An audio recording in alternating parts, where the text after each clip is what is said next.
सभी को नमस्कार।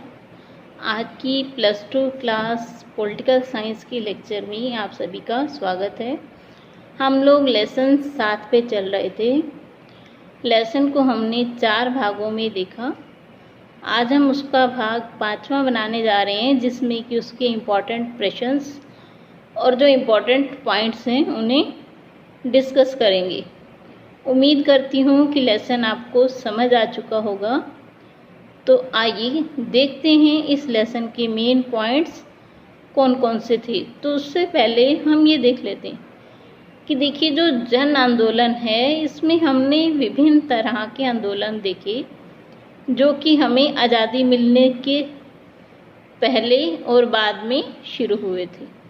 देखिए, कुछ आंदोलन जो कि उससे पहले शुरू हुए थे वो किसान आंदोलन थे, जैसे तिभागा तेलंगाना, और कुछ आज़ादी मिलने के बाद में शुरू हुए थे, जैसे कि आधुनिक आंदोलन, नक्सलबाड़ी आंदोलन, चिपको आंदोलन, नर्मदा बचाओ आंदोलन, महिलाओं की सशक्तिकरण से संबंधित आंदोलन, सूचना का अधिकार के लिए आंदोलन। तो इन सब के बारे में हमने जाना। तो आइए अब हम अपने मेन पॉइंट्स को सबसे पहले देख लेते हैं और उसके बाद हम जो इम्पोर्टेंट प्रश्न है उन पर चर्चा करेंगे। देखिए, जो मेन पॉइंट्स हैं वो हैं कि आज़ादी के बाद कितने आंदोलन चले, जैसे तिभागा, तेलंगाना, नक्सलबाड़ी। ये जो किसान आंदोलन हैं उन पर समय समय पर राजनीति होती रही है। काफ़ी आंदोलन जो चले उसमें महिलाओं ने सक्रिय भागीदारी अपना दी, जैसे कि चिपको आंदोलन, ताड़ी आंदोलन। इसके अलावा और जो महिलाओं की अधिकारों के लिए चलाए गए आंदोलन थे उसमें महिलाओं ने सशक्त भूमिका निभाई है। सरकार ने राष्ट्रीय महिला आयोग की स्थापना भी की, महिला सशक्तिकरण की दिशा सुनिश्चित करने के लिए। उसके अलावा 1/3 भाग महिलाओं के लिए आरक्षित किए गए हैं नगर पालिका, नगर निगम और पंचायतों में। उसके अलावा 1950 में ही भारत में तो महिलाओं को मताधिकार दे दिया गया था। पर्यावरण और अन्य जो विकास आंदोलन थे उसमें महिलाओं ने सशक्त भूमिका निभाई है। उसके अलावा जो प्रमुख नर्मदा बचाओ आंदोलन में जिन्होंने योगदान दिए उनके नाम थे मेघा पाटेकर, बाबा आमटे, सुंदरलाल बहुगुणा जी।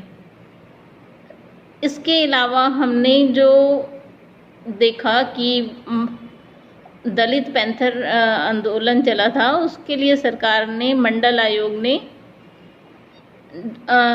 आयोग की स्थापना की और उस मंडल आयोग की सिफारिशों को 1990 में प्रधानमंत्री बीपी सिंह ने लागू किया, जिसके अंतर्गत इन्हें आरक्षण दिया गया शिक्षण संस्थानों और नौकरियों में।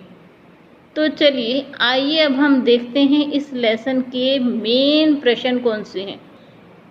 देखिए, जो पहला हमारा मेन प्रश्न बनता है वो है जन आंदोलन क्या है, इसकी क्या विशेषताएं हैं।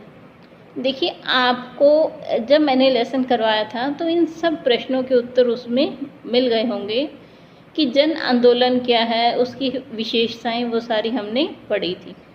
दूसरा जो प्रश्न बनता है मेन, वो है स्वतंत्रता प्राप्ति के बाद चलाए गए किसान आंदोलनों का वर्णन कीजिए। तीसरा जो प्रश्न है वो है चिपको आंदोलन क्या था, उसके बारे में व्याख्या कीजिए।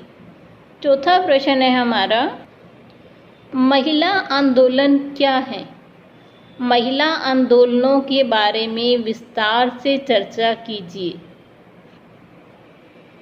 महिला सशक्तिकरण के लिए सरकार द्वारा किए गए संवैधानिक प्रावधानों की चर्चा कीजिए, जो कि हमने डिस्कस किया था उससे भाग 3 में।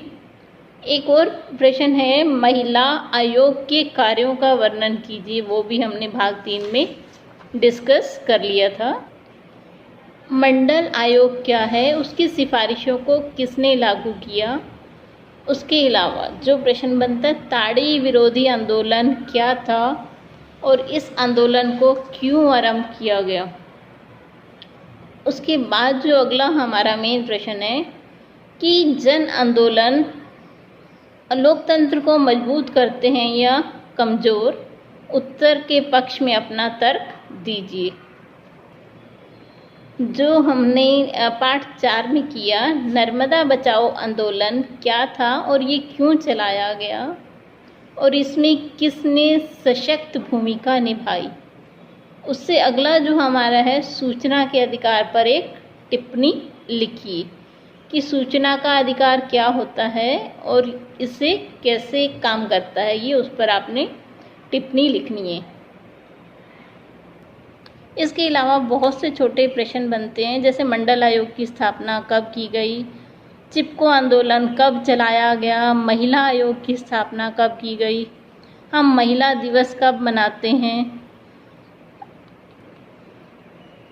किसान आंदोलन के मुख्य नेता कौन थे, चिपको आंदोलन का क्या उद्देश्य था, जन आंदोलन लोकतंत्र को मजबूत करते हैं या कमज़ोर, महिला सशक्तिकरण किस वर्ष को नाम दिया गया। इसका उत्तर 2001 है। दहेज विरोधी अधिनियम का पास किया गया। ठीक है जी, तो चलिए आज के लिए बस इतना ही। लेसन 8 में हम फिर से मिलेंगे, तब तक धन्यवाद।